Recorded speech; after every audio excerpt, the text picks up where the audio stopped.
Hey, yo, yo, yo, what up, what up, what up? What's good, what's good? Shout out to the night shift. Shout out to the graveyard shift. Shout out to y'all. I will never, ever, ever forget about you. Shout out to all my new listeners. It's me, it's your boy, Alpha the First One. I'm a little unorthodox, so, I go off the dome, and most of the stuff I talk about comes from my book. I wrote a book about dating and mating. Dating and mating as a system, two competing systems in the world. If you want to know more about that concept, please check out my page. All right, I tried to explain it, but it just kind of takes some time. The YouTube page is A11 E-Ways Dating Tips by A11 or E-Ways Dating Tips by Alpha the First One. Or you can look up something called A11 Media Productions. You can find me on BitChute, Rumble, Odyssey. Check out A11 Media Productions. Just type in any of that. Alpha the First One, E-Ways Dating Tips, A11, or A11 Media Production. I'm not hard to find. Trust me.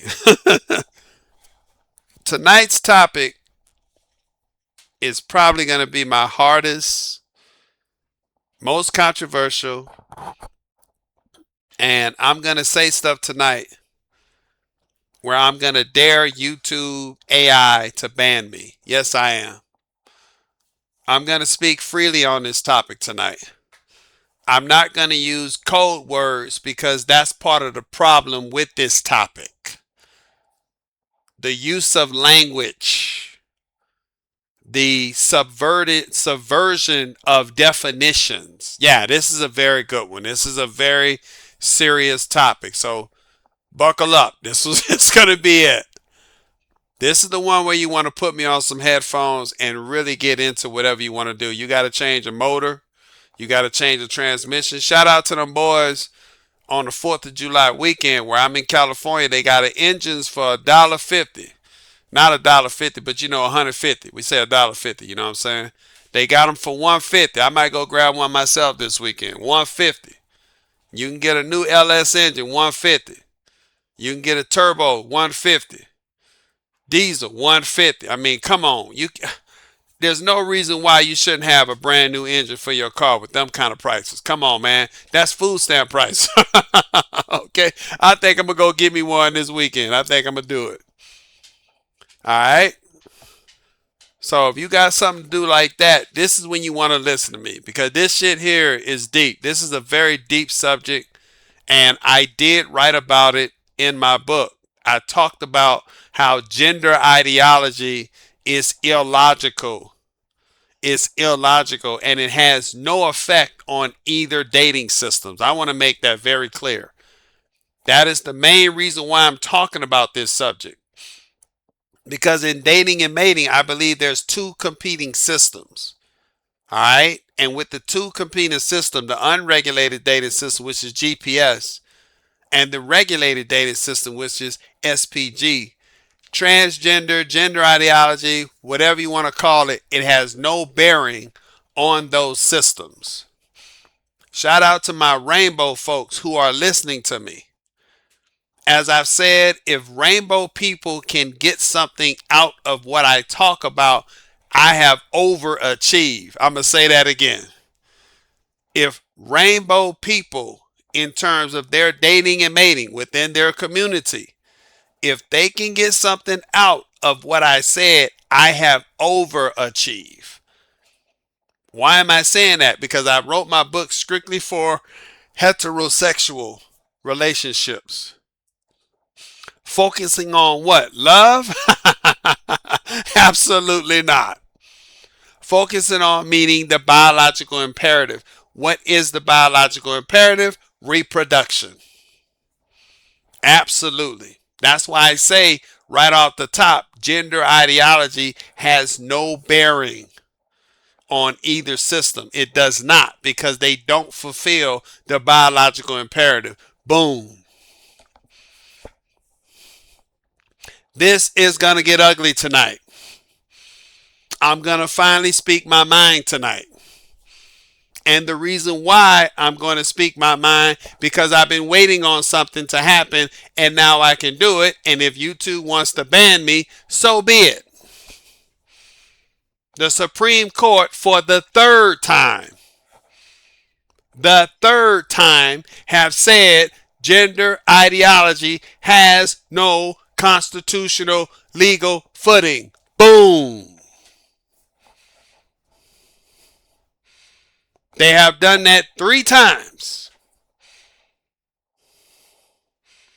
Third time, you're out. 3 strikes, you're out.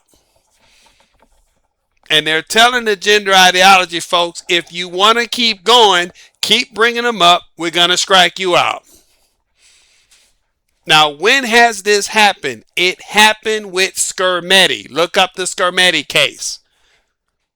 That case destroyed any possibility of gender ideology, gender medicine at the scientific, medical, and biological level.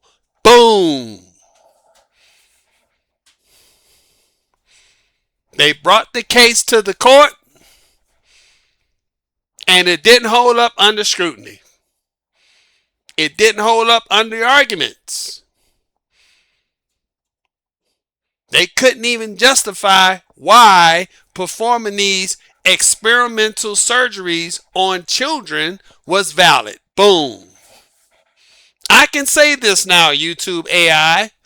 This is in law. If you want to ban my channel because I'm talking about the law of Supreme Court cases, specifically with transgender, gender ideology, so be it. That's why I was waiting. That was the first time they did that. That was last year. The second time they did it is with the sports cases that was before the court. They had 2 sports cases before the court. One of them was from West Virginia, and I believe the other one was from Iowa. It was either Iowa or Idaho. I apologize if I get that state incorrect. It was one of the I's. There's 2 of them, Iowa and Idaho. I think it was Iowa. And essentially, in one of the cases, they attack the constitutional status of transgender. That's what one of the cases was centered on. There was none. There was none. They were arguing, well, how do you give it something if it's strict, do you do strict scrutiny or heightened scrutiny or rational scrutiny? Look up those terms. And the people were saying, no, go back and listen to that court case. They were saying, no, we don't want that. We just want you to do it. We just want you to do it. That's it. We don't have a constitutional roadmap. We just want you to do it. We think it violates the Equal Protection Clause. That's what they were talking about, 14th Amendment.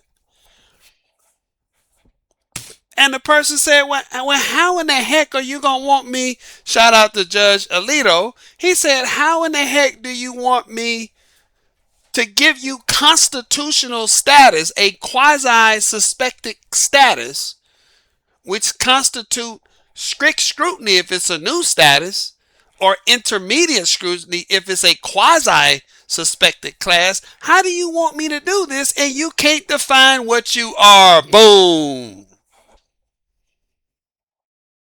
They couldn't define it. He asked them. And he asked him, well, if you want me to give you a status, tell me what a woman is. Tell me what a man is. Tell me what a boy is. Tell me what a girl is. And the lawyer said, we don't have a definition. We can't tell you that. Everybody on that court looked funny, said, wow. All of them, even the liberals. Go back and listen to it. They all was like, my God. There were people who were claiming this is absurd. There were people saying we are becoming idiocracy. Go look up that movie. Shout out to Terry Crews, Idiocracy. They were saying this is idiocracy. My God, we're up here arguing with people who want to protect the status and they can't even define what they are. Boom.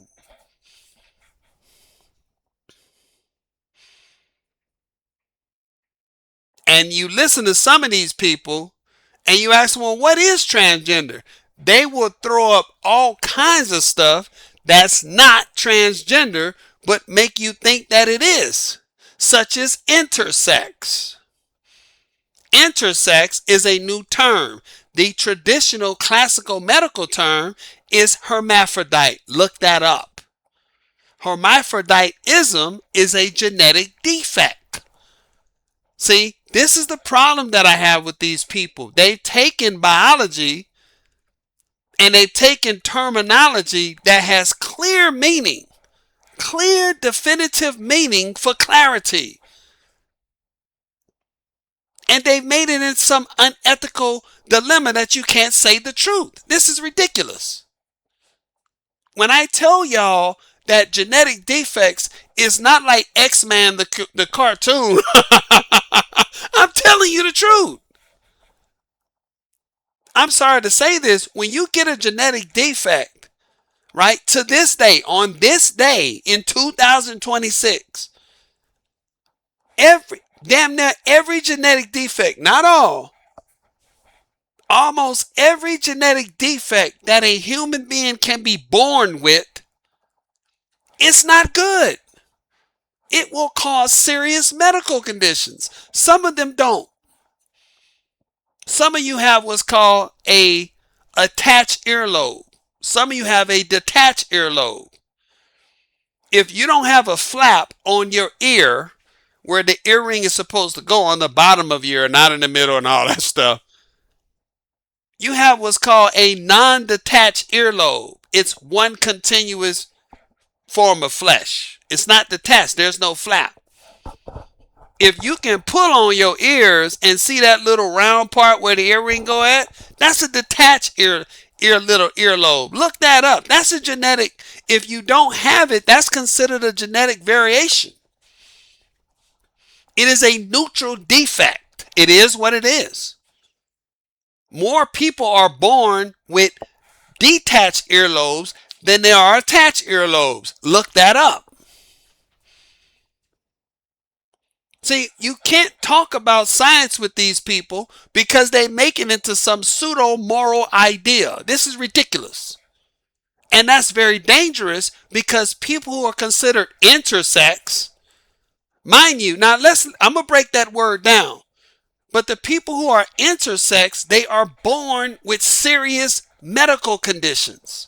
Kessler syndrome, Down syndromes, Rise syndrome, XXY, XXYY, XXXY, X missing Y, X missing X. These are serious genetic defects. This is not something you can just make into some ethical moral dilemma. The ethical moral dilemma is, yes, they are human beings, and though they're born with genetic defects, they should be treated with the most respect that they can get. But it's not unethical to call it a genetic defect. Boom!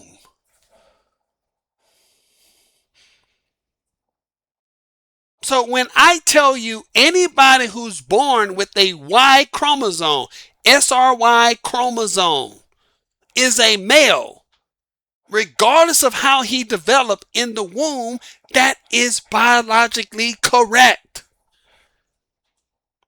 That's not transgender. Boom! That's what kills me about these people.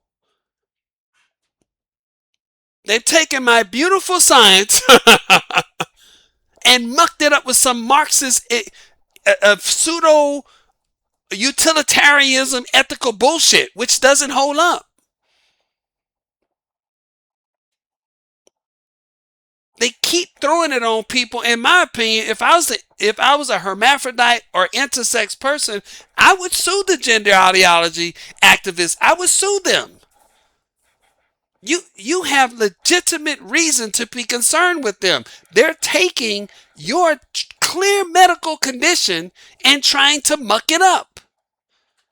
Listen, there is no third gender. I'm sorry. This is going to hurt people's feelings tonight. Biologically speaking, there is no third gender. The word gender and sex are the same in terms of biology. It is sociology and feminist doctrine that try to remove those two words. There is no separate word. You think I'm lying? Look up all the reasoning that they give for the word gender being separate from sex. It's all based on behavior. Who you attracted to, that's sexual behavior. Who you think you are, that's psychological behavior. How you want to dress, that's behavior. All behavior. Behavior can change like the wind. But you cannot change who you are. Boom!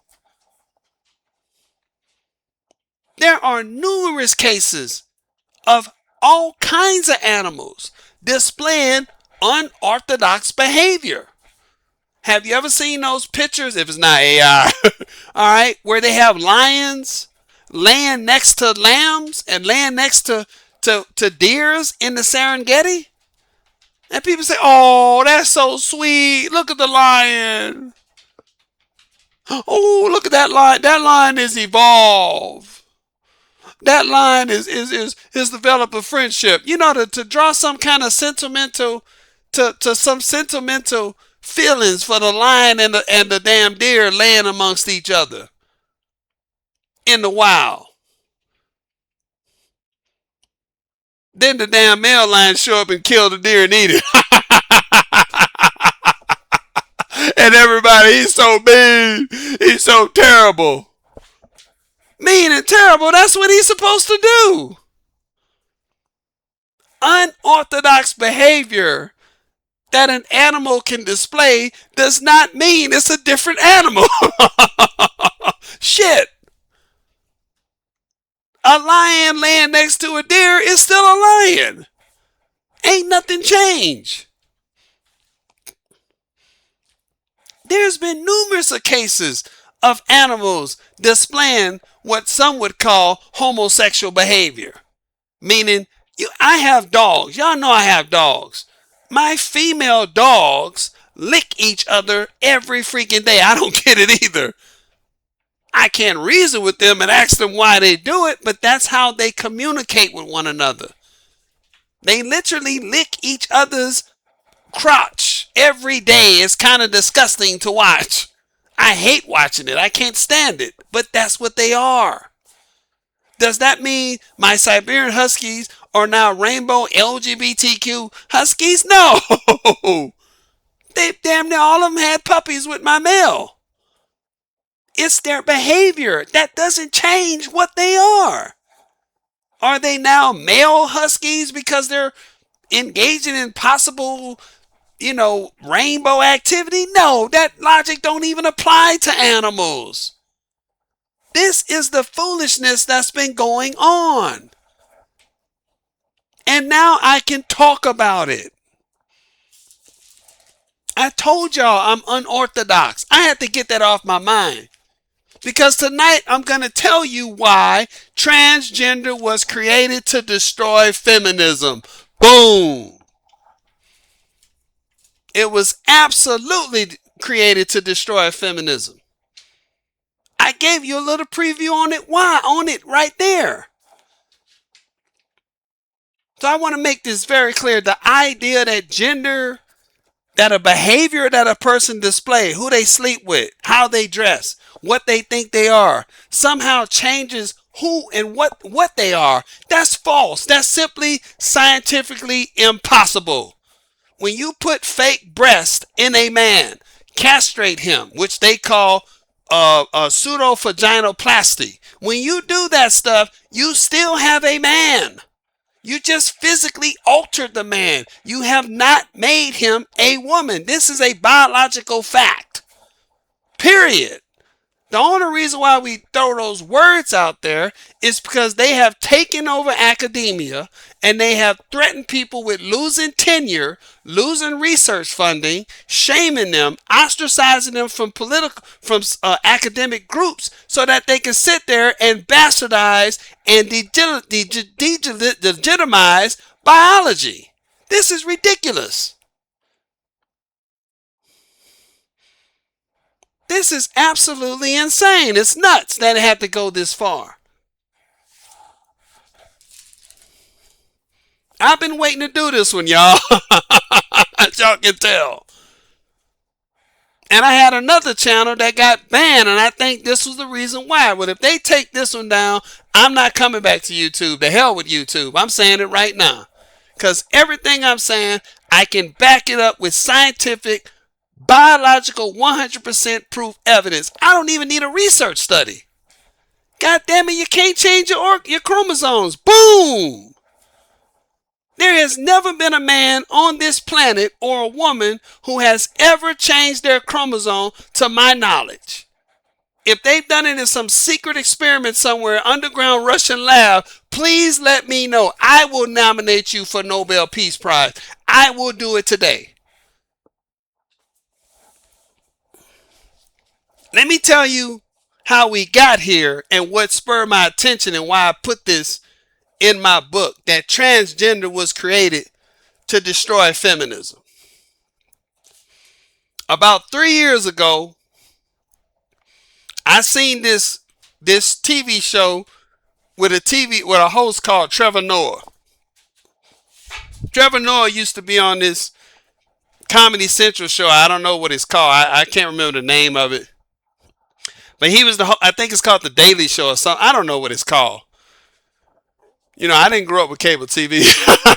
So that's the funny thing about it. As a side note, a lot of people say, Alpha, you don't never complain about cable bills or what's on cable or none of that shit. No, I didn't. I was broke, man. I grew up on eggs and rice and butter sandwiches and syrup sandwiches, man. We didn't have cable TV.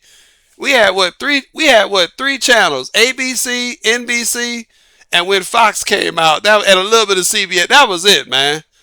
I didn't see all the stuff that everybody's seen. I didn't get a chance to watch all the cable TV. I didn't really have time once became a teenager. I was working and selling drugs and, playing basketball and all that shit, sports and all that stuff. So as an adult man, I don't have a desire to keep up with whatever the latest TV show is. So if I'm butchering Trevor Noah's, I think it's called Comedy Central. I don't know if that's the TV show. Now, if I'm butchering that up, my apologies. I grew up broke. I'm not ashamed to say it. So Trevor Noah had a dude on there, a man who thinks he's a woman. I can say that now. And he's a athlete. He was a cyclist, a bicycle, like Lance Armstrong. But he decided to go into the women's competition. This happened in Europe. I think it was like 3 or 4 years ago when I first seen this stuff. Because prior to that, I didn't give a shit about all this stuff. I learned about hermaphrodites in medical school and I learned about it in undergrad. Man, when we went through genetics, because we were talking about Mendel and Punnett squares and Mendel and how to calculate genetic deficiencies and how to calculate dominant recessive genes and Punnett squares and all that stuff. The flower, you talk about Mendel and flower, experiments and all that stuff.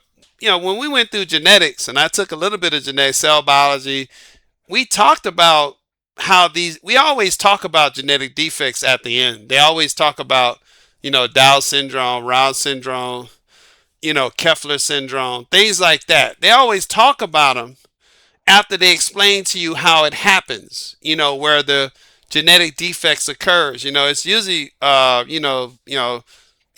nucleotide, proteins, all that stuff. I don't want to give y'all want to learn all that, spend $100,000 like I did and go get a biology degree. Okay. Trust me. It's fascinating stuff, but it's just too much to explain on YouTube. I don't have enough time for that. But basically, when I went through, we didn't really go too much into hermaphrodism because They would show us pictures in the book, and we would learn. You know, you have to identify what it is. You know, you have to know the difference between Down syndrome and fetal alcohol syndrome. Fetal alcohol syndrome is not a genetic defect. It is not. You can have a person who's perfectly born with, you know, the correct genetic coding, but the mother and the alcohol, it causes, you know, development, usually later stage of development, if that makes sense. I'm just trying to simplify it. Don't hold me to that, because that's probably a butchering bad way to explain it. But basically, a person who has Down syndrome, they're going to have Down syndrome regardless if the mother is drinking or not. Whereas a person who was born with fetal alcohol syndrome, that was brought on because of the mother's drinking behavior. Does that make sense? Like if a child is an addict, a child can be born literally addicted to heroin and crack. That's what happened in the 80s with a lot of black people. But that doesn't mean that they were born with a genetic defect. Does that make sense? A person can be born without the enzyme that's needed to synthesize glucose. So they will always need synthetic insulin. That's a genetic defect. You get it? No matter what happens. Their mother could have been a 100-mile marathon sprinter. You know, shout out to the LA Marathon. That should have happened already. Shout out to LA Marathon. Uh, their mother could have been ran a 100-mile marathon, but if their child has a genetic defect from birth and they can't produce the enzyme that's needed to metabolize glucose, they're gonna pretty much die. That's a genetic defect. All right, so this guy, he was born a male. He was born a male. He is not a person born with a genetic defect or anything like that. He is a XY male, period. That goes back to the whole intersex is not transgender. So keep that in mind. So when I was going through undergrad, I never seen all this stuff. So when I came out of it and I was going through medical school and graduate school, I had first seen this on Trevor Noah's TV show.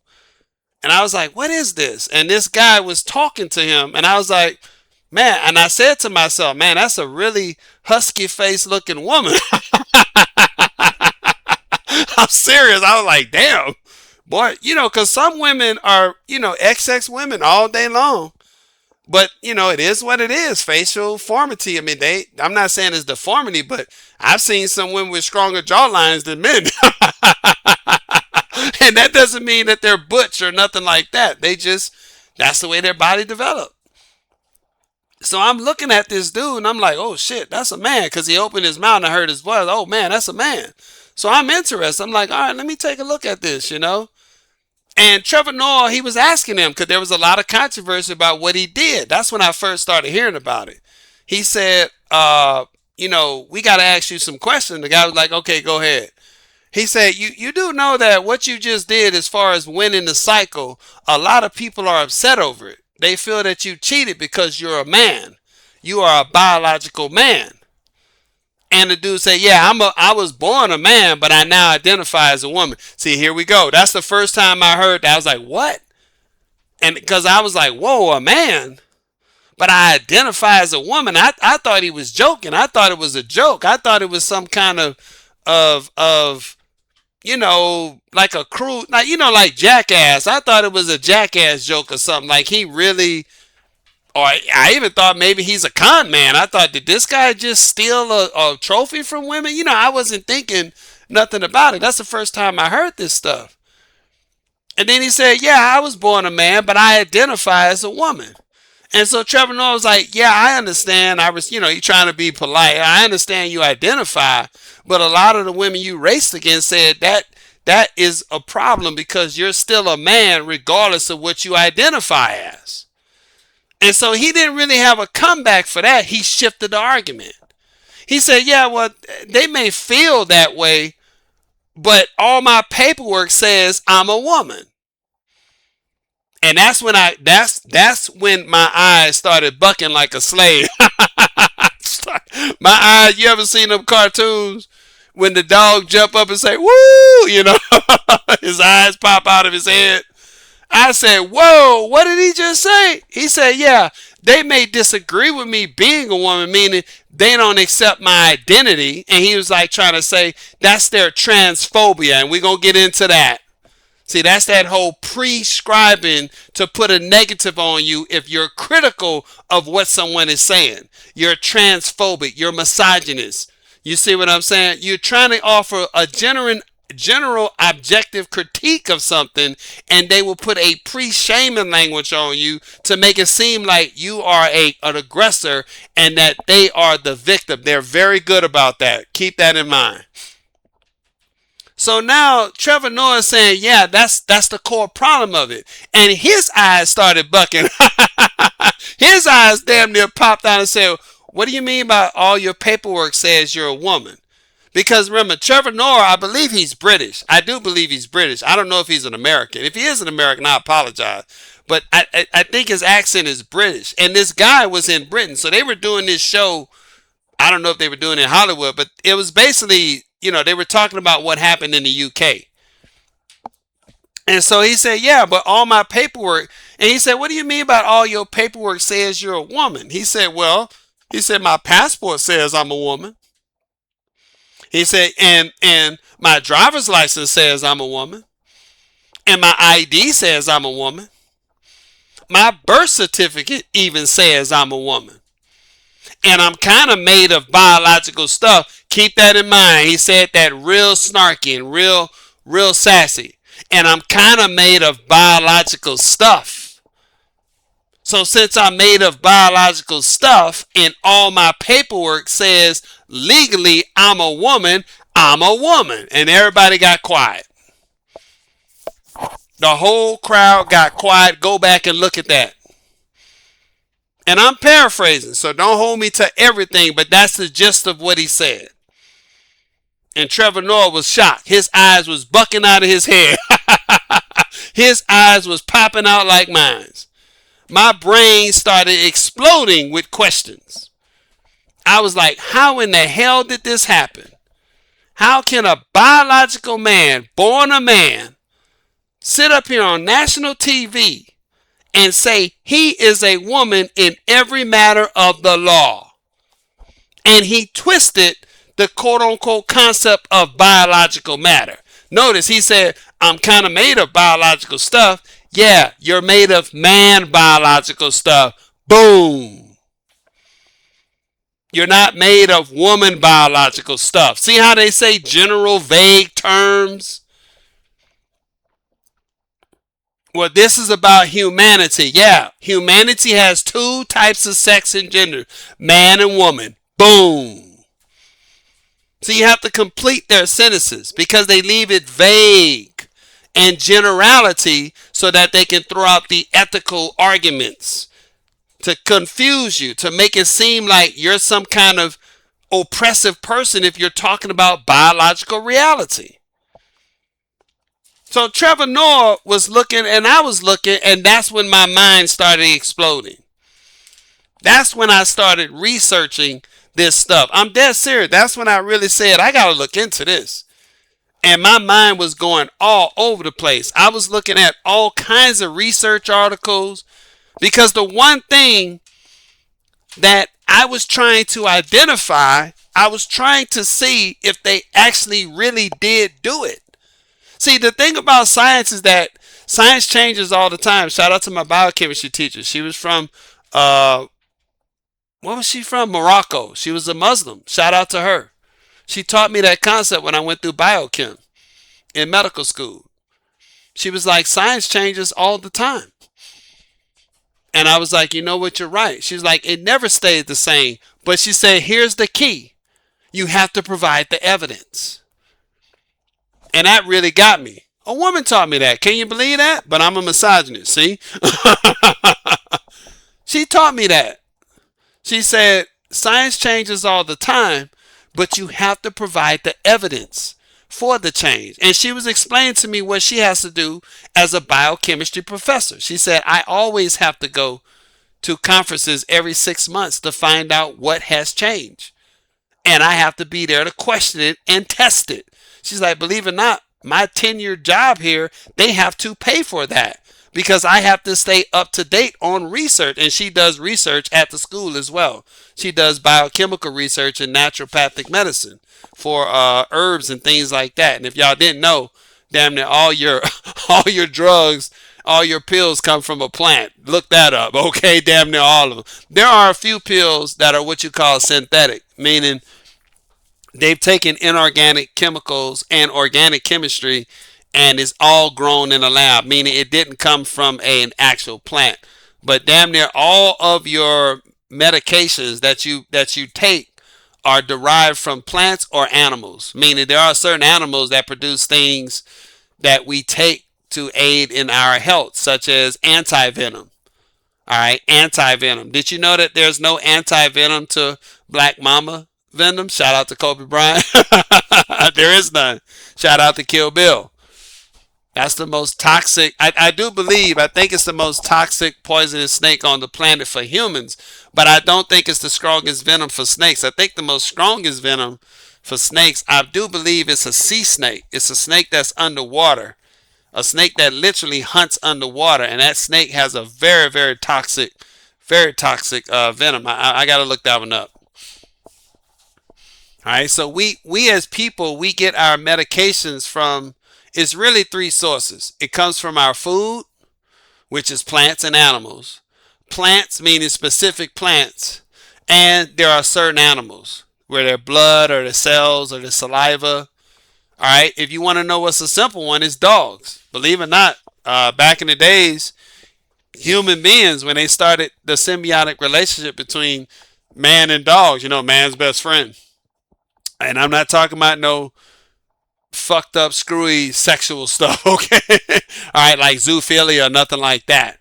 But I'm saying if back in the days, if man was to hurt himself, right, they found out that what? If a dog licked their wounds, that would aid in the process of healing.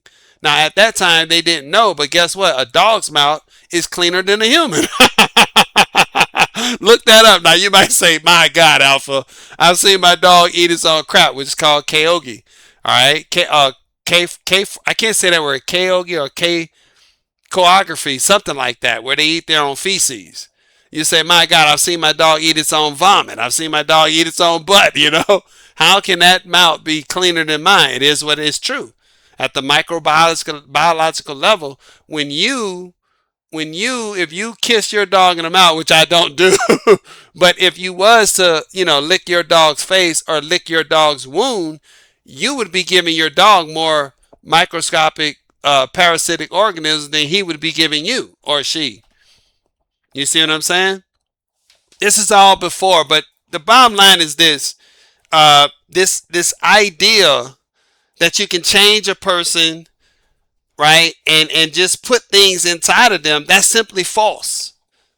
That is simply false. So this guy, when he said, I'm composed of biological material, he completely left out the key parts. Biological material is either man or it's biological material that's either woman. And they do that on purpose to make it some kind of ethical moral dilemma. So when I started researching all this, I said, okay, let me look into this stuff. And I kept going all over the world. I was trying to find if something had changed. If something had changed. Science always changes. I was like, what has changed? What I don't know. Have they changed the chromosomes XY to XX? Have they done it? Guess what else I found? They actually tried, and they did. It was unsuccessful, but they did transfer a woman's womb into a man's body. Look that up. Yes, very eerie shit. They did it in one of those countries in Eastern Europe, and the man died a horrible death. You can look this up. I think it was done in the 60s. All right. Yes, they did take out a woman's womb, a hysterectomy, all that stuff. All her womb, and they put it inside of a man. And it didn't work. It didn't function. And the man died afterwards. And they said the man was in agonizing pain while they were literally trying to put female parts inside of a man. They did it. When I was researching this stuff, I was like, my God, I was so ignorant to it. I didn't even know that they got that far with it. Now they haven't tried that again officially. All right, because there was a lot of ethical laws that came after that. There was a lot of people who were outraged over that. Naturally speaking, you had religious groups, you had scientific community, ethics community, medical community. There was a lot of people who did not like that. They were like, y'all did this stuff. But remember, a lot of the medicine that we have now came really in ages when, man, let's just say they were lobotomizing women because they couldn't have orgasms. I'll just say it like that, okay? Which was awful. That's what I'm saying. You seen what they did to black people with the syphilis experiments, the Tuskegee Airmen. Absolutely. Man, if you really want to cry or get angry, boy, read medical history. Whew. I'm doing that right now for my dissertation. It's not fun. It's not pretty. It is not pretty. You will cry. You will not, your eyes will be watering when you hear some of the stuff that people have done in the name of science and medical advancements. Some people got lucky, meaning they tried things and unfortunately, thank God they got lucky. Nothing bad came out of it. But those cases are very far and few. Look up something called Typhoid Mary. Whew. That's a good one. So anyway, I was researching and I was like, well, what changed? What has changed? And I found out nothing has changed. I was like, these people are just saying this stuff, and that angered me.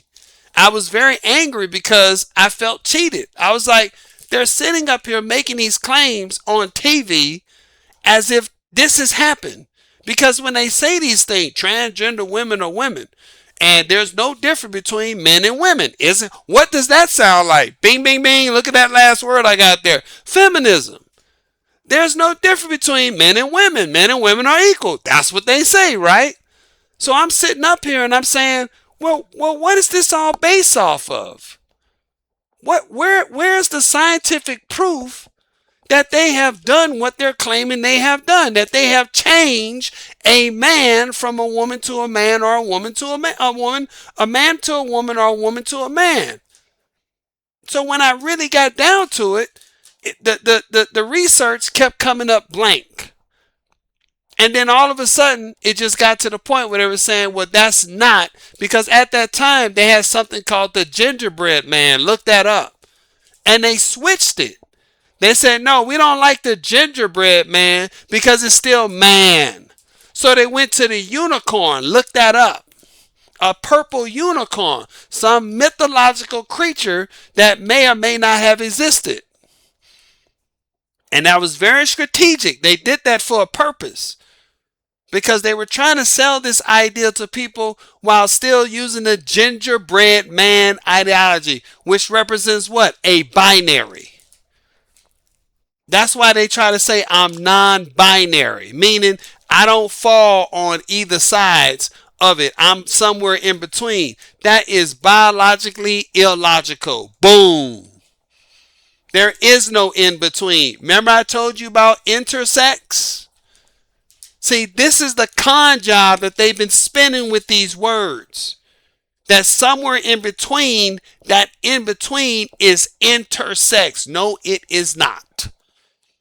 Intersex is genetic defects. When those males are born and they have the Y chromosome, if they have a micro penis, which most of them do have, that's an underdeveloped male penis, they are still a male.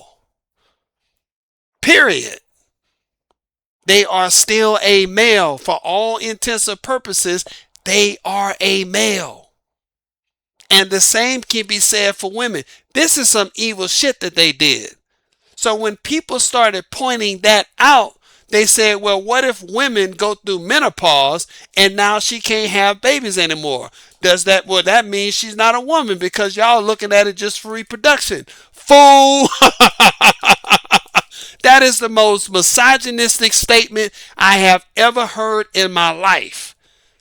That a woman doesn't become a woman anymore because she can't have children. This is this whole idea of trying to spin rebuttal to what they're saying as you're some Trump-loving, right-wing, swamp-dwelling person. No, that's not it. That's simply false. So I asked him, well, and this is arguments I had online with people and offline. I would say, well, what if a man goes to combat and he walks on a mine and he loses the function of his penis? Literally, it gets blown off. Does that mean he's not a man anymore? They would get quiet. So once I shut that situation down, the intersex problem that they were trying to spin, they were trying to put intersex in the middle. And they would say, well, that justifies us being non-binary because of these people. Do you see how evil that is? And shout out to the intersex/hermaphrodite people. If you go to their website, it says intersex is not transgender. And they put on there, intersex is directly corresponding to biological problems such as genetic and birth defects. Transgender is a deep internal sense of feelings. Boom!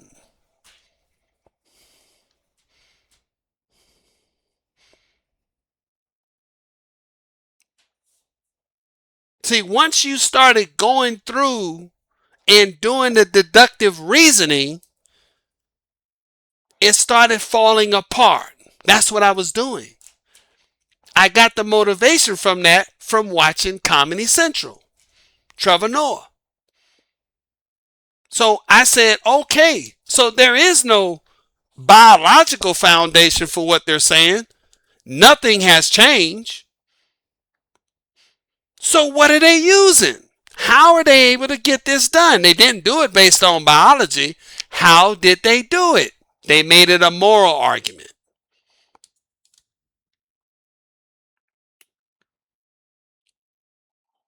Now you would say, well, Alpha, why is that important? How did they get people to get down with this just strictly on a moral argument? Because there was no science.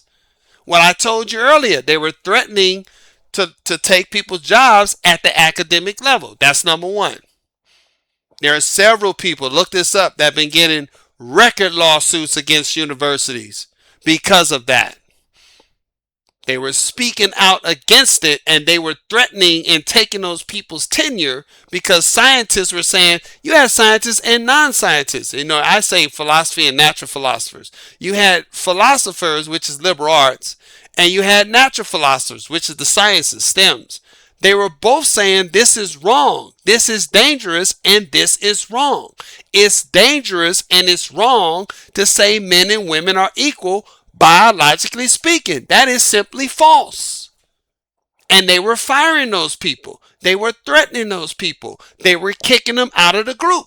Y'all, if I don't know, some of y'all may not have been to academia. That's fine. Technically, I'm an academic.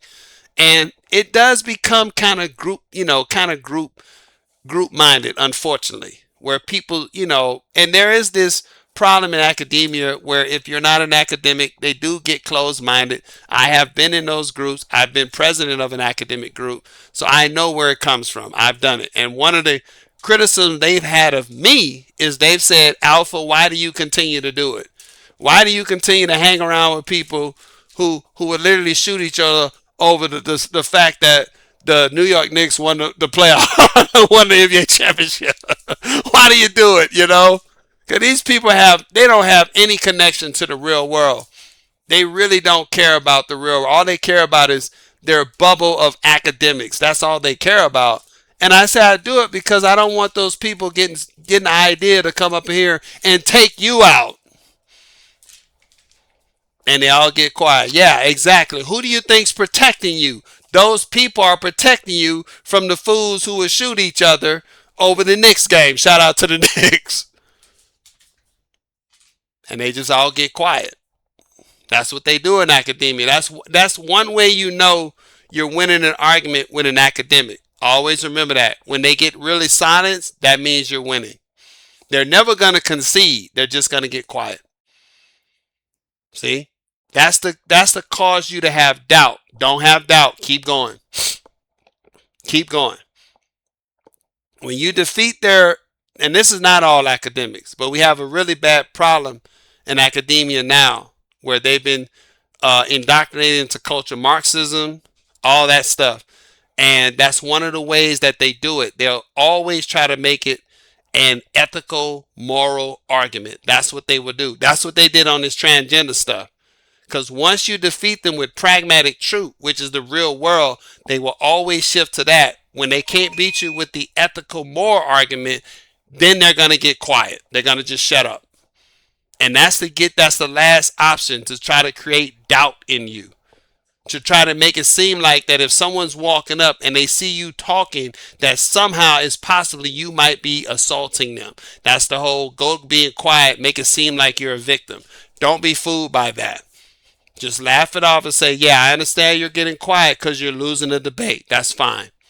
See, that's when you really start dominating them. I've done that. I've won several debates like that. And I've had people walk up to me, literally in medical school. I had people walk up to me and say, I'm so glad you did that. I just couldn't. I had a group of women do that. They walked up to me and said, I'm so glad you did that. I'm so glad you said what you said. I've been wanting to say that all my life. I'll get into that story another time. That's a whole nother story. All right. But essentially, how did they get this off the ground? They didn't do it biology. So I knew that biologically that wasn't it. So I was like, well, how did they do this? They made it an ethical, moral thing. See? And so I went to the philosophers. I started doing research in philosophy, and I found the central core of their premise. The central core of their premise comes from what's called Cartesian logic. Look this up. There's a guy called Rene Descartes. He was a philosopher and scientist and mathematician. And he created this idea called Cartesian doubt. And he created a philosophical argument called the mind-body problem. Look it up. And the mind-body problem has been defeated over thousands of years now by many philosophers. Kant defeated it. Pragmatists have defeated it. Kierkegaard, all kinds of people have defeated it. All right. But essentially, the transgender ideology follows the same path as Descartes, but they don't want to say that. They don't want to admit it. Meaning Descartes said if there's a such thing as a soul, right, then how does this immaterial meaning metaphysical, how does this metaphysical thing interact with the physical thing, the body? That's the mind-body problem. And he failed because he even narrowed his conclusion down to what's called the pineal gland. Look that out. The pineal gland is the body. You get it? It's still the body. He couldn't figure it out. He created a problem that's not a problem because pragmatists said, why are you trying to separate something from the body that's essential to the body? If there is a soul, it is essential for the body if that thing does exist. Meaning, if you try to remove the soul from the body, there would be no body. Boom! It's almost like saying, I'm going to remove the electrical spark from a car. Well, why the hell would you do that? That makes no sense. Car would have no use. Same thing if there is a soul. See? So transgender people did the same thing, but they don't say that. They don't want to admit that. See, when you ask them, well, is this situation that you're talking about identity, that you identify as the opposite sex? You identify as that. You have a deep sense of an internal feeling. That is the textbook definition of transgender. Then you ask them, is that based on metaphysics? Are you saying that your soul is a gendered soul and that this gendered soul was put in the wrong body? Is that what it is? They would say, hell no. I said, what? That's what they said. No, it ain't no soul. And I would say, well, what is it? It's a feeling. And I would say, well, you do know that your feelings are based on your body. Biochemical, you do understand that, right? So are you saying that biochemically you feel like a woman or you feel like a man, right? In the opposite body? Is that what your logic based on? They would say no. Again, no. I'm like, well, what the hell? If it's not based on a metaphysical theory of a soul and it's not based on the biochemical makeup of the body, what the hell is it based on? Ethics and morals of my feelings. I just feel it, and if you don't agree with me, there's something ethically and morally wrong with you. You are transphobic. Boom. That's when my ears started perking up like my husky dogs. I started saying, oh, I think I see what's going on here. So the philosophers defeated it. They defeated it because there's many philosophers said transgender is illogical. They don't want to claim metaphysical soul. They vehemently uh, don't want to claim that. You know why they don't want to claim that? Because when you start talking about the soul, where are you going to end up at? Where are you going to go? Some of y'all know this. Where does the road leads when you start talking about a soul? It leads to religion. Boom.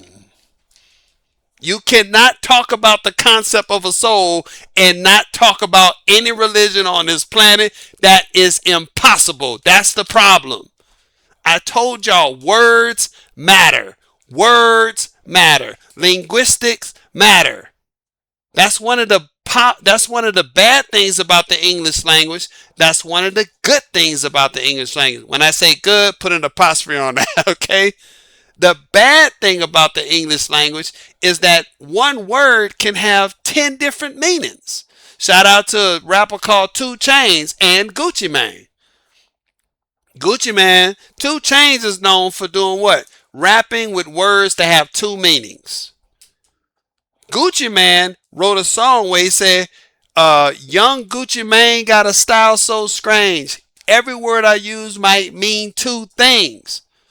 And he said, it ain't the money, it's the principle. What kind of student make more money than the principal? Okay? See how the word principle means 2 different things? That's the English language. Now, a lot of you might say, man, that's cool, Alpha. You know what I'm saying? Shout out to Gucci Mane. Damn, that's kind of cool. That's a cool, unique way of rapping or a cool, unique way of looking at the English language. Yeah, some people do say that. But guess what? That's a bad thing about the English language. How do I know that? Because I've been learning Spanish and Hangul and other languages. And when you learn other languages, their words have one specific meaning. Boom. A good example of that is Spanish. In Spanish, what is very unique about the Spanish language? It's male or female. Boom. You can't walk up to a man and say, "What's up, what's up, señorita?"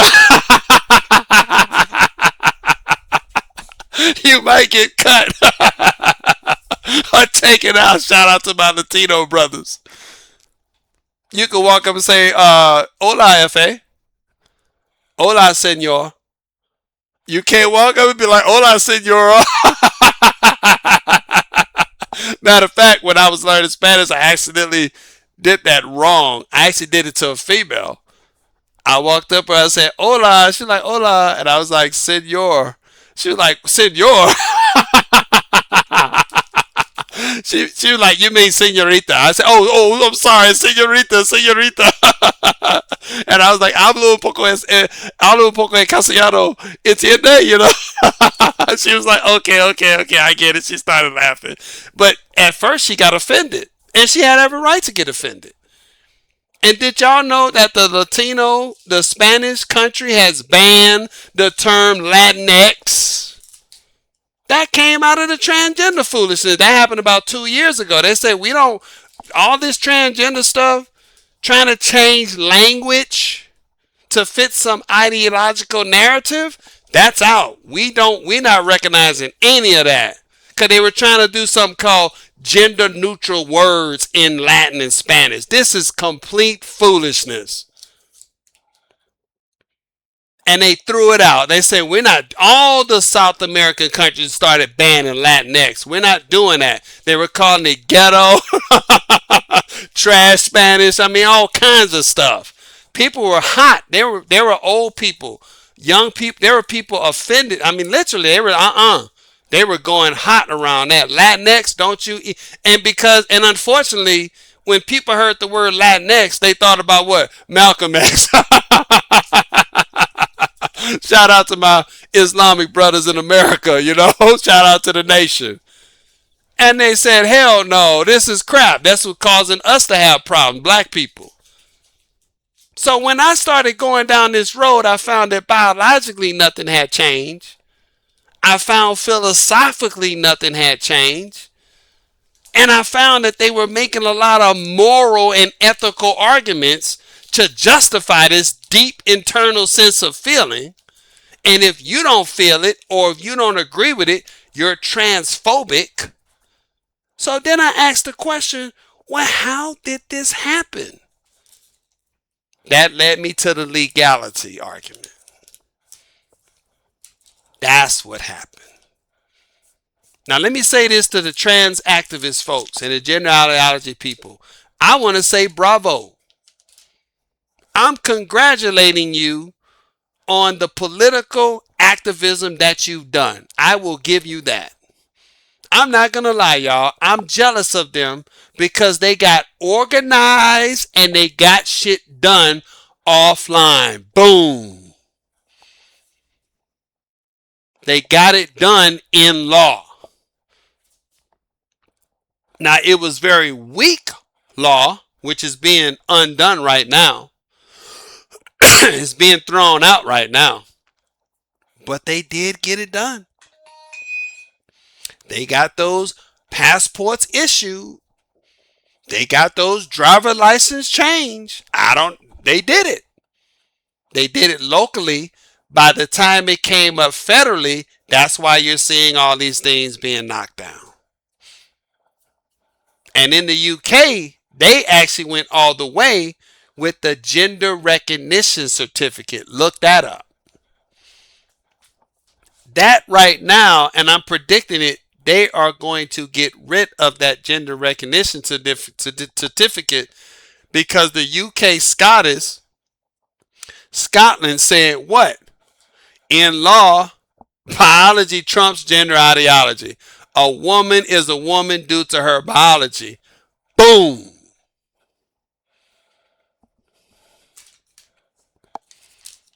Now pay attention.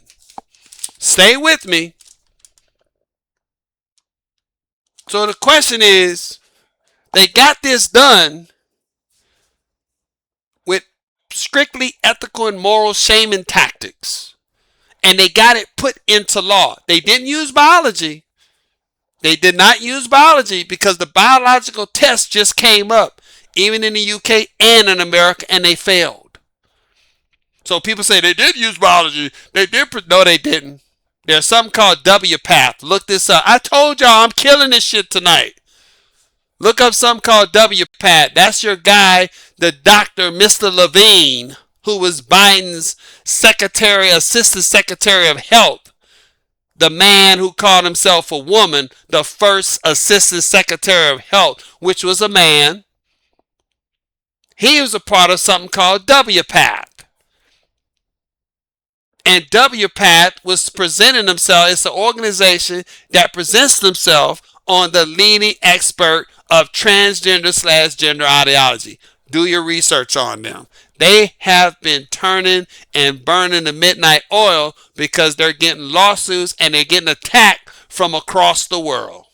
There are multiple countries right now suing them, trying to shut them down because they put out junk science, junk research, skewed data, all kinds of stuff to try to give gender ideology some form of biological proof, which was all discredited and disbanded. One of the most famous one is the whole brain test, the whole brain. They got some far out scientists somewhere no one can talk about to do some test to say that men's brains, that there's possible that a man's brain is in the wrong body, that a woman's brain is in the wrong male body, that the brain is somehow can be misplaced or in the wrong body. This is illogical and insane. Meaning the brain that you were born with, somehow a female brain developed in a male body. This is barbarism. This is insane. That somehow a genetic defect or genetically A male brain can miraculously grow in a woman's body, or a woman's brain can miraculously grow in a male's body. This is insane. It has no logical reasoning to it. It's just Star Wars, the Force, Yoda. Even though I love Star Wars. So people say, well, let's see these studies about this gendered brain that somehow growed in the wrong body. Can you believe this shit? And they asked them one question that destroyed their entire biological pseudo evidence. They said, did you test for sexuality on this brain? Boom. And they didn't. They don't want to talk about that. They said, did you test for the person who's claiming to have a female brain in a male body? Did you test for their sexuality? And I'm not a psychologist. I don't know all the tests. But when they asked that question, all of their gendered brain theory fell apart. All of it. Because they did find out that homosexual men brains was responding to sexuality and sexual stimulation. Boom. That was far different than women. The trans brain is pseudoscience. Look it up. So this is WPATH. So when they came to all these things, they were using that organization to get legality. Legal right to do it. And I want to make this very clear.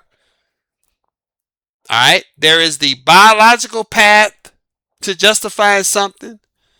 There is the philosophical path to justify something. That could be logic or ethics and morality. And there can be the legal path of justifying something. They took the legal path, and believe it or not, y'all, that's the path that counts the most. That's how that guy was able to sit up there on Trevor Noah and say, I am a woman. Because legally, he was. Now you would say, Alpha, there's still something I'm not catching. How did they get the opening to create this idea that women can be removed from biology? How can a man sit up there on broad TV and say he's a woman and we clearly see that he's not? How does he do that? How do we ignore biology? Keyword, ignore biology. I want y'all to research a woman called Simone de Beauvoir.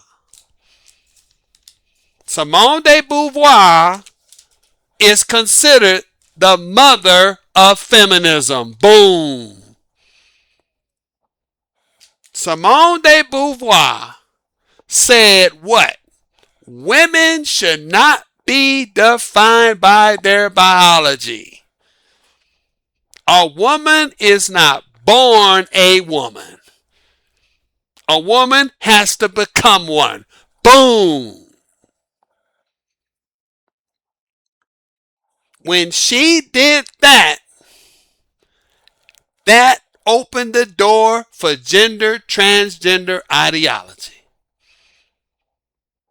Here's the argument. Feminism says what?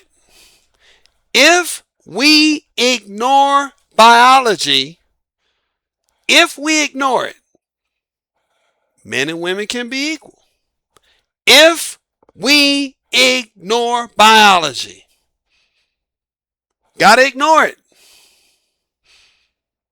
If you're looking at biology, men and women are not equal.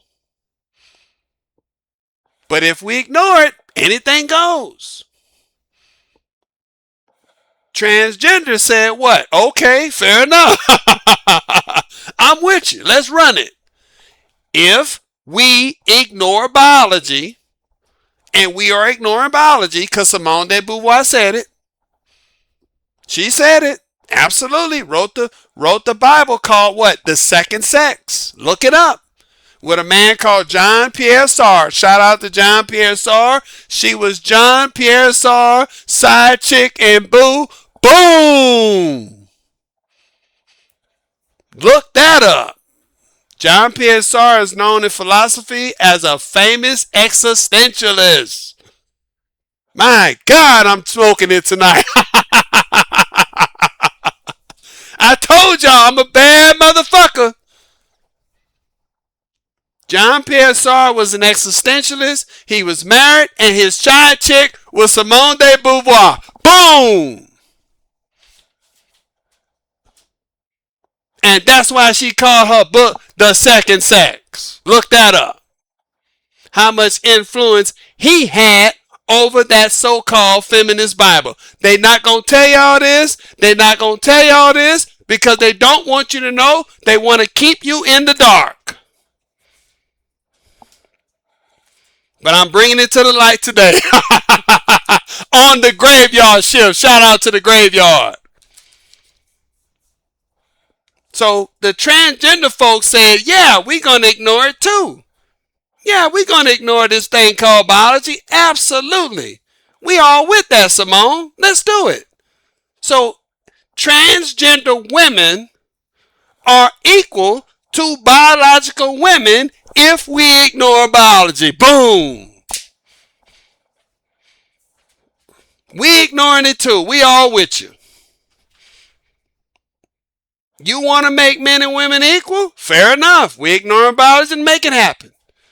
We want to make men and women equal. Trans women are equal to biological women because we're ignoring biology. That's the feminist argument. They created this foolishness. Yes, they did. And transgender said, fair enough. It was created to destroy feminism. Or to validate it. Let me prove it. So essentially, the feminist logic is what? Men and women are equal.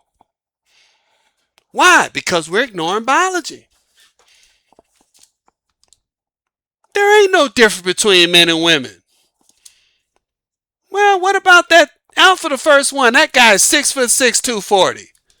You telling me he's equal to 5'2" hostess on the CBS show? You telling me he's equal to her?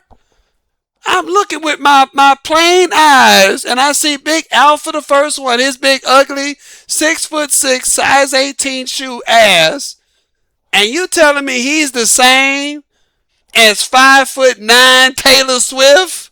They are the same? Is that what you telling me with my eyes? And they saying, yes, I'm telling you that. You can deny your eyes. Who said that? Who said that? Descartes said that. Boom! Descartes already did that.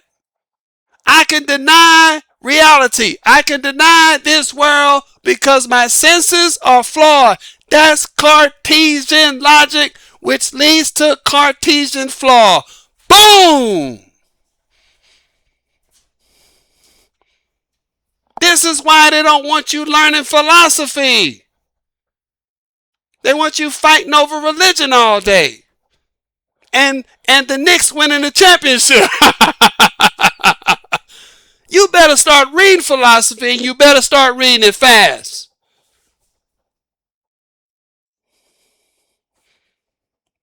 That's how they created white supremacy. Let me stop right there. We're going to get into that because I'm going to break down race and dating and mating too. We're going to get into that. Woo! That's a whole nother one there. But that's a preview. That's how they broke down. That's how they made white supremacy. Everything in this world starts with philosophy. Everything. What is philosophy? A thought, a theory, an idea, a belief. What makes philosophy reality is backing up with science. hmm Backing it up in the real world. hmm When transgender was put to the test, they couldn't back it up in the real world. But they got the opening from feminism. They got the opening from feminism. And they put feminism in a bad spot. That's why I said it was created to destroy feminism. See? They told feminists, absolutely, we are with you. You want to deny biology? We with you. Let's do it. We've been denying biology for the last 70 years. We've been denying everything about biology. Remember I told you about something called the two pills? Go look up that broadcast. And they've been saying, see, the pill has given us what we wanted. What? A biological way to deny reality. And I told y'all that's a virtual reality built on a lie. A woman can't stop. She can't put on hold her reproduction life. It doesn't work that way. When you get on birth control, ladies, you're not stopping anything. You are delaying the inevitable in a very bad way. Boom. Look up the disorders and the infertility that women are now having from being on birth control for 15 to 20 years. Why do you think all these women that are 30 and older having trouble conceiving? Think about this real logically. Just think about this logically. Your body was designed to remove things from your body. That removal can be saliva, it can be sweat, it can be urine, it can be feces, it can be blood, it can be eggs and semen. Yes, these things are meant to come out of your body. They are fluids, there are cells, there are things like that. I'm just giving you a very simple explanation. It's meant to expel the body because the body goes through what? A constant biochemical process. Glycolysis, gluconeogenesis, those are some of them. What's another one? The menstruation cycle. Yes, that's something that keeps going once it starts. That's why they call it a cycle. I'm sorry, y'all. I'm not trying to insult y'all intelligence. I have to make this at the 8th grade level. We've been totally bombarded with confusion on biology. Once a woman hits puberty, that means her menage, they call it menage, her first menage. Once she has her first period, it will continue until it stops. It is what it is. Usually it stops around the age of 40. That's when she really is about 35, to be honest with you. About 35. She starts showing what? Perimenopause. Men no pause. Men no more pause. Yes. It's going to keep happening. When she gets in that phase, she gets what's called irregular cycles. Irregular. She can't time it anymore. She gets what's called hot flashes. A lot of chemical imbalance, emotional imbalance. One minute she might be happy, the next minute she's sad. Menopause is a very serious condition. And I agree with women on this. There's been a lot of people saying we don't spend enough time on menopause. Guess who created that problem? Feminists. They don't want you focusing on menopause. Why? Because biologically it means something. What does it mean, you might say, Alpha? It means you've gotten old. You're an old woman in terms of biology. Oh, come on, Alpha. I could still drop it like it's hot. Yeah, but you got to pick it back up. It ain't standing up no more on its own.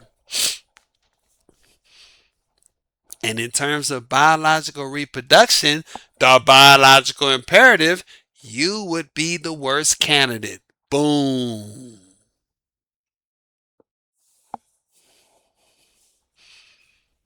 It also symbolizes something else, which is what? She's 35 and she's starting to go through perimenopause. By 40, she's definitely in menopause. No doubt about it. By 45 to 50, it's done. What's happening to him? Is he losing his ability to have children? Well, if he's not taking care of his body, he might have what? Erectile dysfunction. That's a requirement to deliver sperm, right? Absolutely. In what manner? The natural manner.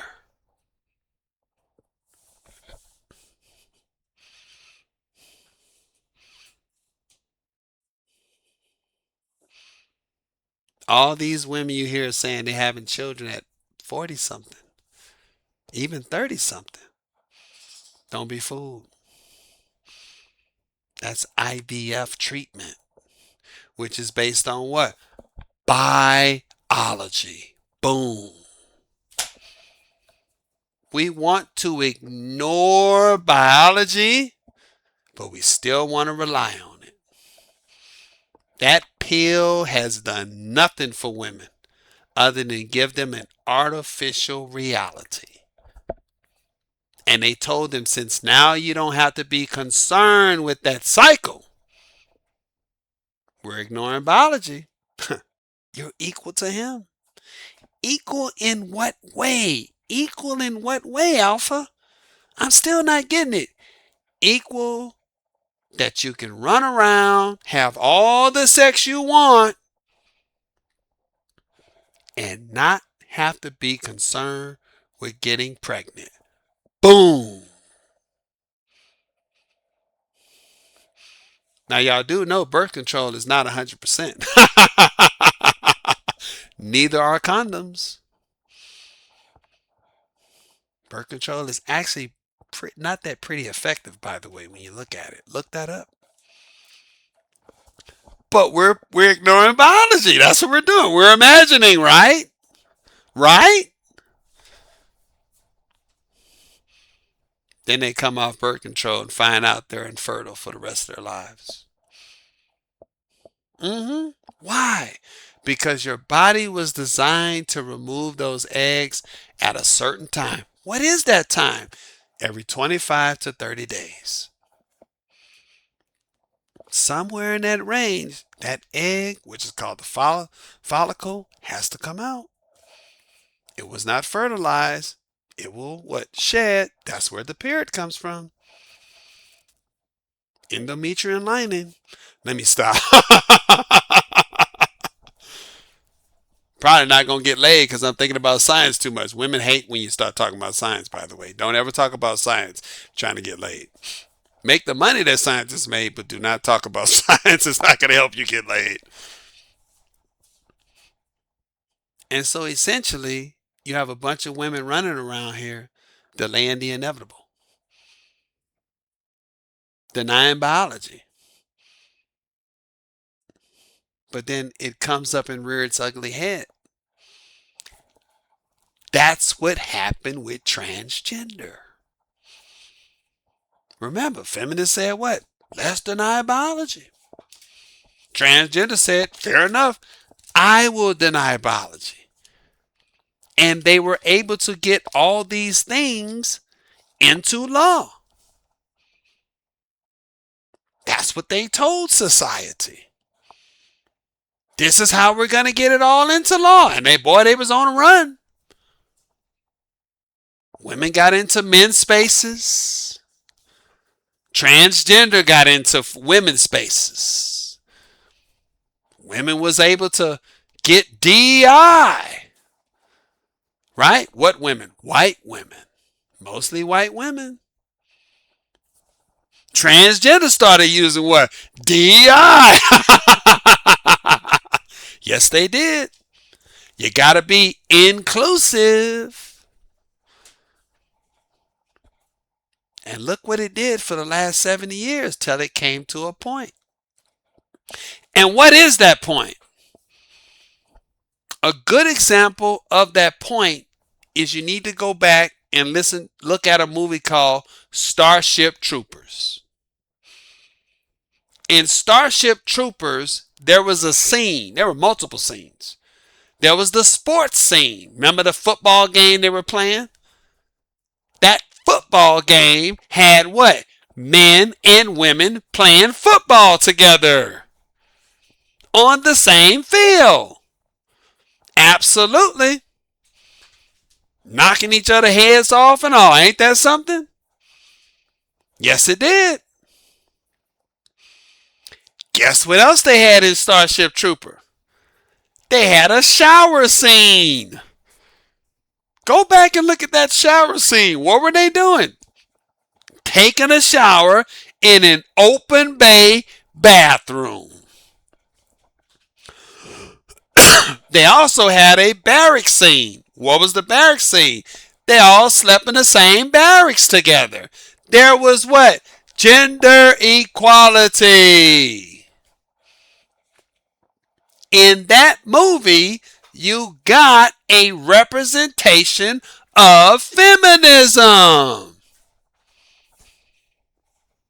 Nobody cared that they played sports together. Nobody cared that they was in the same shower room together, showering with each other, smacking people on the ass, looking at everybody's genitals. Absolutely. Talking about babies. Go back and look at that. And you had them even sleeping in the same barracks together. Wow. Isn't that what feminism fought for? That's what transgender is saying. That's what it is.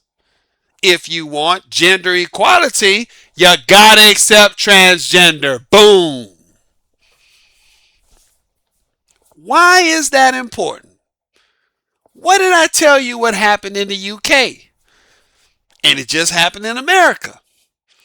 What happened in the UK? The UK said what? What did it say? Women are defined by biology. In terms of recognition, in terms of the definition of a woman, the law state is based on what? Biology. Boom. Those women walked out that courtroom. I think it's called For Women Scotland. They was dancing, twerking.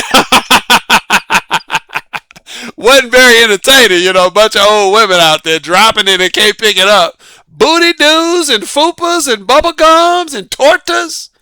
Twerking it up, sipping champagne. Oh man, we won. We are legally the only women again. That's what they were saying. Remember that guy with Trevor Noah? He said what? Legally, I'm a woman.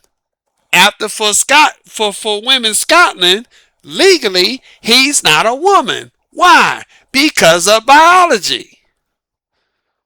Biology determines what a woman is. So trans women are what? Not legally women because of what? Biology.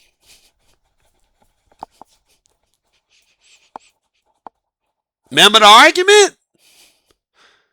If we ignore biology, men and women are equal. Transgender said, yes, if we ignore biology, trans women are equal to biological women. The Supreme Court in Scotland said what? What did they say? We cannot ignore biology. We absolutely cannot do it. We can't ignore this man winning these bicycle tournaments. We can't ignore these men going into the shower bays with women. We can't ignore these men going into women's prison where they commit sexual assault. Look that case up. We can't ignore the differences that Alpha's 6'6" and Taylor Swift is 5'9". We can't ignore it. We can't ignore it. We can't ignore biology. We can't do it no more. Why can't we do it? Why can't we do it? Why can't we ignore it? Because the women don't want to ignore it no more. Boom! The women are saying we can't do this no more. If we ignore biology, we gonna lose everything. Boom! That's exactly what happened last year, and it just happened this year in the USA. That's a fact. We can't ignore it no more. We can't say biology don't matter no more. We can't say that chromosomes don't matter no more. Size don't matter no more. Periods don't matter no more. Breasts don't matter no more. We can't say it no more. We can't do this. We can't take it. That's who said it. Who said that? Women said that. It was women who did this. Riley Gaines, 4 Women Scotland, Louise Perry, all of them, on and on and on and on. All women said it. We can't do it no more. We can't play this game no more. This game has gotten too far. We got men saying they want to be on birthing wards. Shout out to the graveyard shift. She just had a baby. And he wants to be on the maternity ward too. That happened in the UK. Look that case up. A nurse got fired for that. A black woman. We want to be in the rape crisis centers. Look this up. Why? Because we're equal. We're equal. That's what feminism says. We are equal. We are equal. We are equal. And the Supreme Court just said, no, we are not. Boom. That's what they said. We are not equal. We cannot ignore biology anymore. Trans women are not equal to biological women. That's the law of the land right now in the world. Therefore, ergo, therefore, what are we saying now? Men and women are not equal. Boom! Can't be denied. I told y'all I'm a bad motherfucker. Can't be denied. We are not equal. We are not equal now in law. Boom! This is the death and the destruction of feminism. You just seen it. We just lived through it. Can't be denied. It's over. These women were out there dancing, shucking and jiving after that Supreme Court. What they don't realize is they just put women back in the box. Boom! Can't be denied. I got it now. I got the legal proof. Now you cannot say you equal to me if you're a woman. You failed the test, feminists. You failed this test. They put it in front of you. They showed you a movie called Starship Troopers. You couldn't go along with it. Now you're back in the box. They just put you back in the box. What box? The biological box. Boom. If YouTube is going to ban me, so be it. I don't give a shit. This is not misogyny. This is not misandry. This is no hatred towards anybody. This is the law of the land now in the West, in the UK, and America. This is what these women have done. They've done this on their own. I didn't do it. Don't blame it on me. When the test came and it said, do you want gender equality? Do you really want it? Gender equality is like Starship Troopers. We playing football together, basketball together, volleyball together. Look at that boy out here in California, volleyball, big 6 foot something guy slamming that ball down. That's what it looks like, ladies. That's what it is. That's what equality means.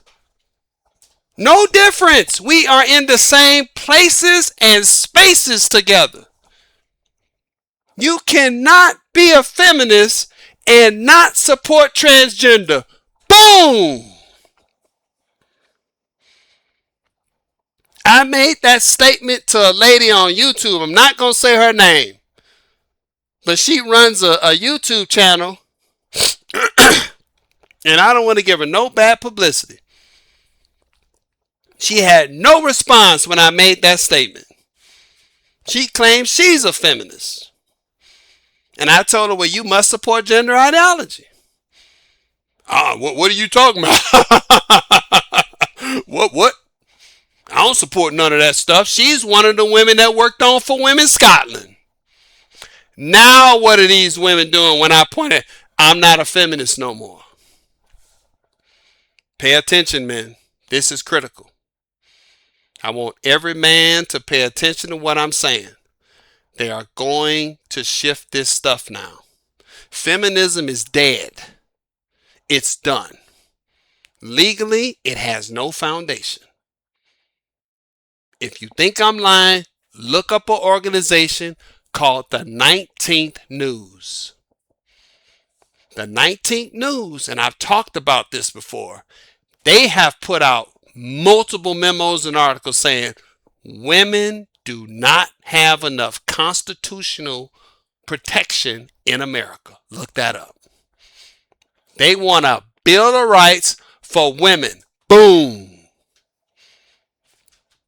What are they shifting to? Womanism. Look that up.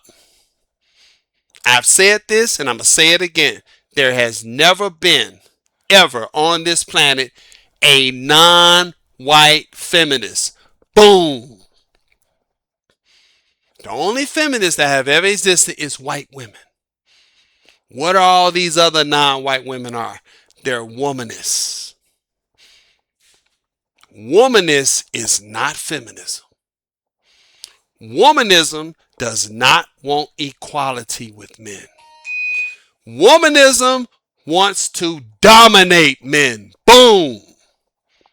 Hyena philosophy. It's all coming out. Look this stuff up if you doubt it. They make it very clear. We don't want equality with men because it leads to this transgender situation. I don't support womanism either. I do not. Because it leads to male oppression. Boom. See what's going on? Transgender was created to destroy feminism. And it did just that. Either feminists were going to pass the test and allow these men to stay in their sports, bathrooms, college grants, jobs, Mr. Levine, prisons, oh yeah, maternity wards, rape crisis centers, everywhere. They had to accept it. If they would have did that, they would be allowed to keep feminism. But what would happen from that? Everything that biological women got would be taken from the trans women. Boom. All of it. The 4 women, Scotland women, were smart to see that. They caught that. They said, this ain't gonna end well for us. We're going to lose everything. And they were absolutely right. You're going to be housed with men in women's prisons. All your sports, Imagine a 7 foot Shaquille O'Neal running down the WNBA. Absolutely. And you saying, Alpha, come on, this is a small population. That's the rebuttal. It's such a small population. Such a small population. Such a small population. And you telling me men won't see dollar signs? You telling me a man who can't make the male team won't say shit? I can get a deal from Nike on the women's team? And I'm sorry, ladies. I don't turn on ESPN every night and see what? Alley oop! I don't turn on ESPN every night and see what? Home run out the park. I don't turn on ESPN every night and see what? Bicycle kick goal.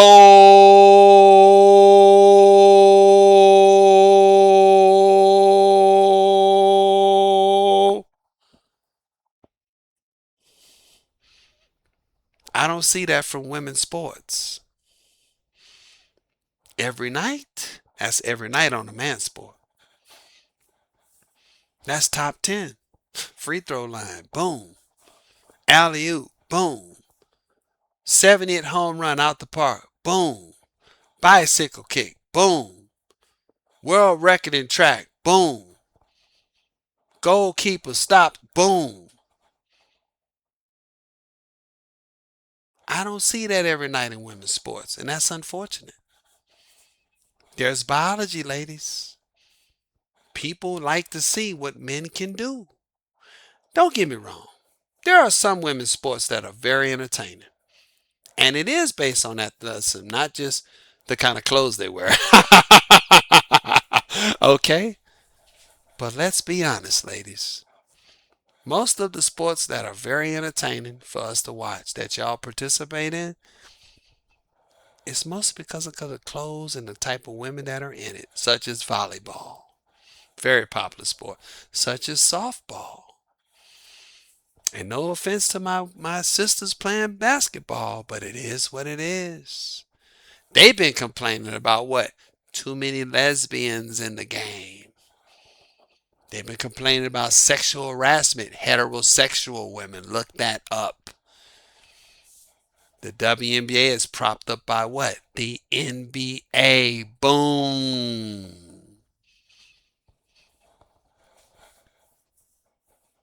Y'all failed the test. Y'all failed it. And for women, Scott, Riley Gaines, and all the other women who said we can't do it. I understand, ladies. I get it. We want to keep telling these men that we're equal. We want to keep shaming these men with ethical and moral arguments so that we can get our way. Get our way to do what? Be non-virgin brides. Boom.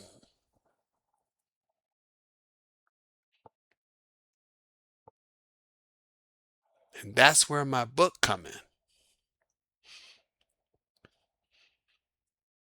In my book, I talk about that's one of the main goals of a slut.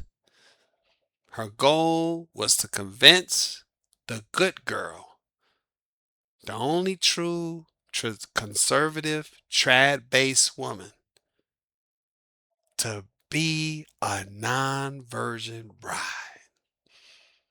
That was it. She had to destroy the virgin bride, and she did that successfully. When she got the non-virgin bride to say, I don't want to do this anymore, and to believe the lie of equality, that destroyed the rules and regulations. Boom.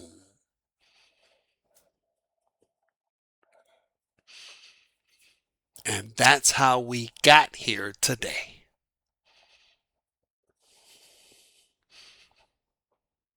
That's it, y'all. My little interacting with watching Trevor Noah definitely helped me write my book when I was thinking about the concept of rules and regulations in dating and mating. Those rules and regulations are based on pragmatic truth. And the pragmatic truth is what?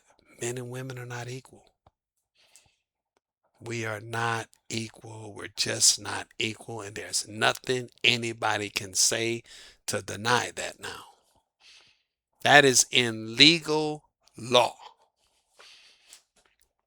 Trans women are not equal to biological women. Therefore, men and women are not equal. Why? Because trans women are biological men. Therefore, biological men are not equal to biological women. Boom. I have presented that argument to multiple people and they cannot defeat it. I have presented that argument to multiple people and they do the same ethical rebuttal. You're a misogynist. That's transphobic. That's awful. Or they will say the illogical response, well, we don't mean the same. Well, we're not saying that equal means the same.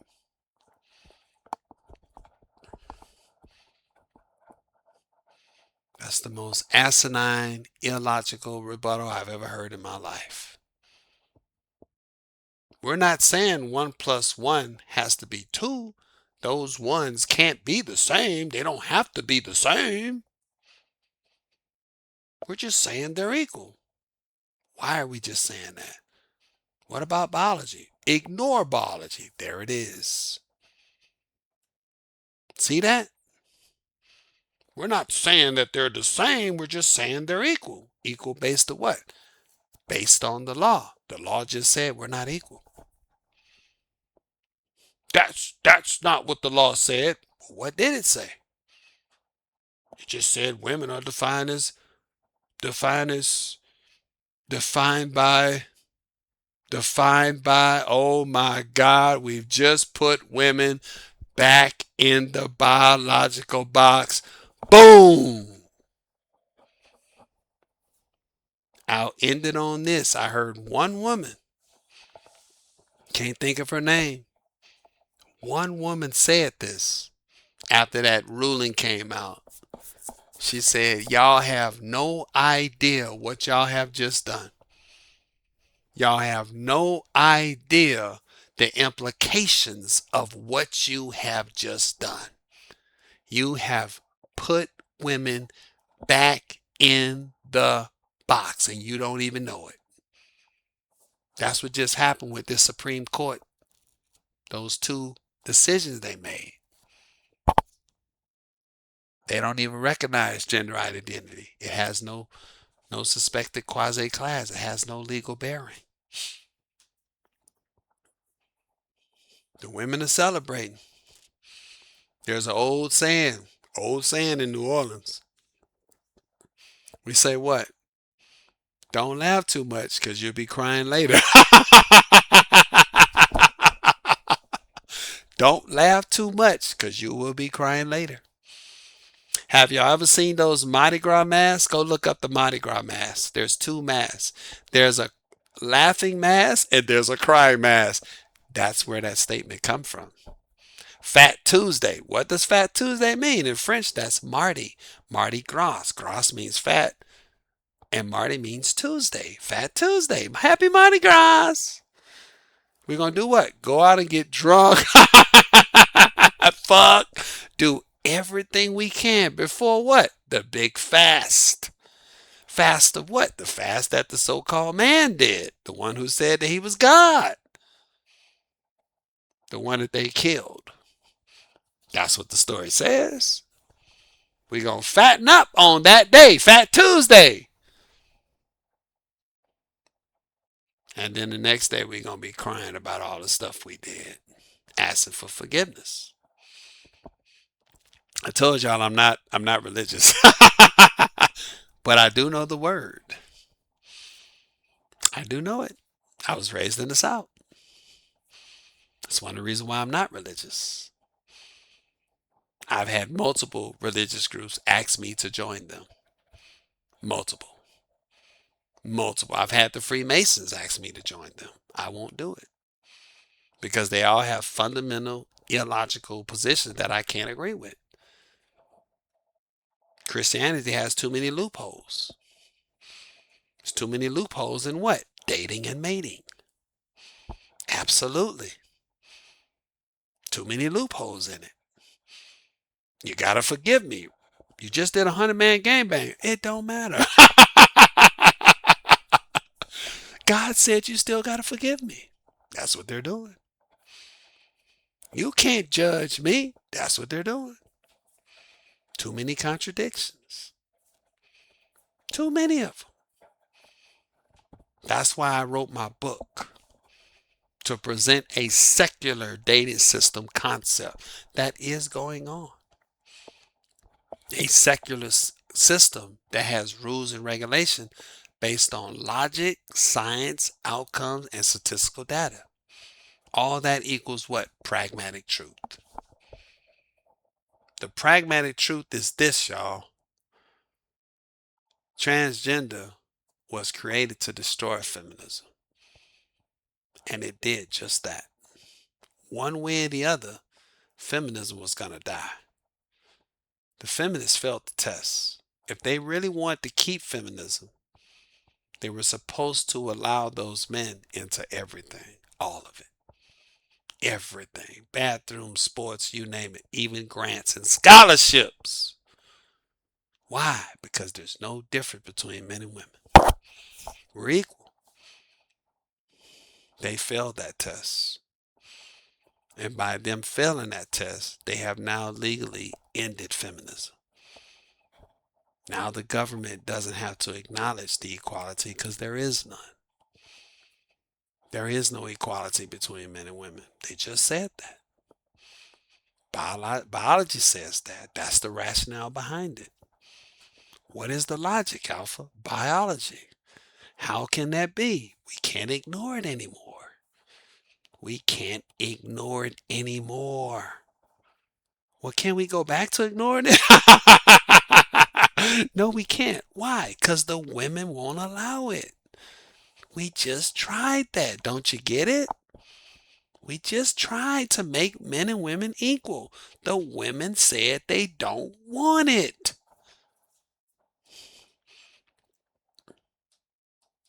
And according to my book, transgender has no bearing because it doesn't meet the biological imperative. Two men being together, I don't care. Do what you do. But in terms of evolutionary biology, that is devolution, not evolution. That's devolution. Devolving. You're devolving. I didn't say ethics. I didn't say morality. I said evolutionary biology. That's devolving.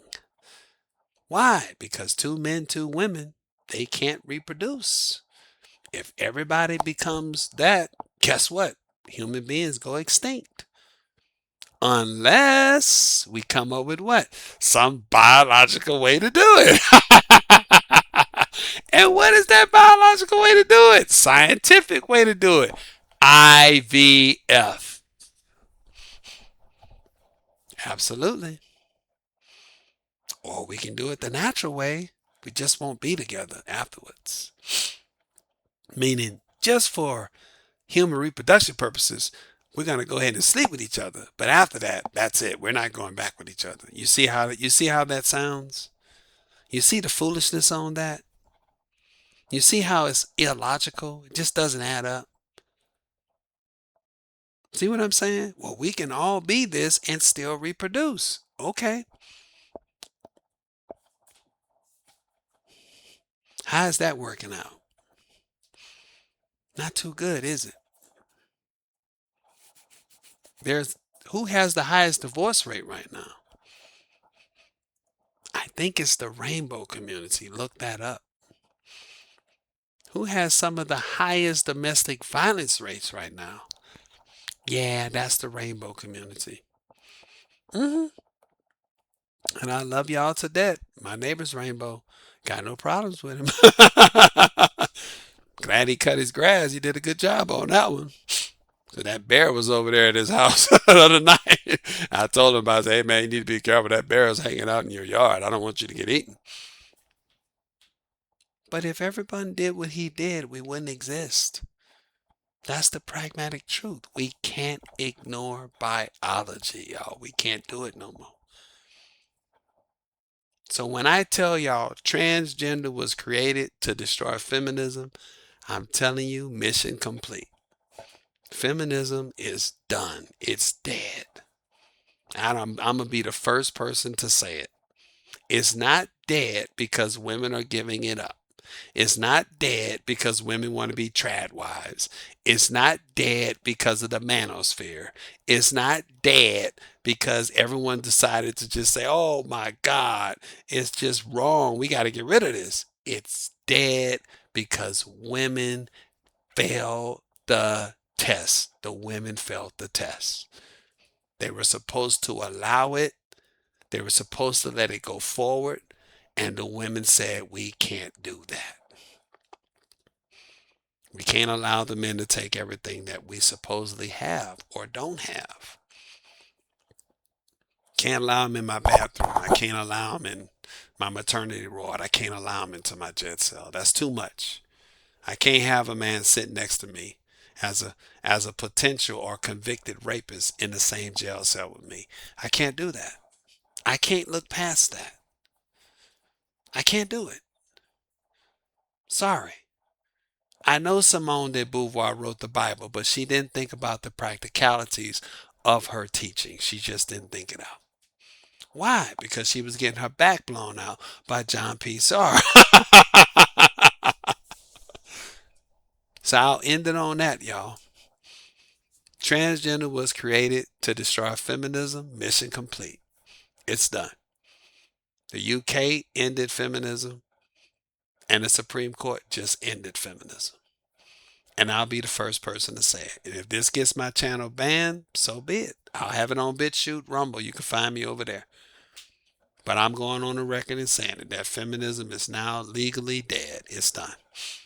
You'll see people still talking about it. Oh, we feminists and we that and that's that. Men complaining about it, but I'm telling you now, feminism is legally dead. They have no footing. Don't think I'm lying. Look up something called the 19th Amendment. They want a woman's right bill. They don't believe that women have enough constitutional protection. And in my opinion, they don't. In my opinion, they truly don't. Because if the men said, do I want to say this? Do I really want to say this? I'm going to say it. If the men ever get to a point in this country and they say, what do the Constitution says? It says what? All men are created equal.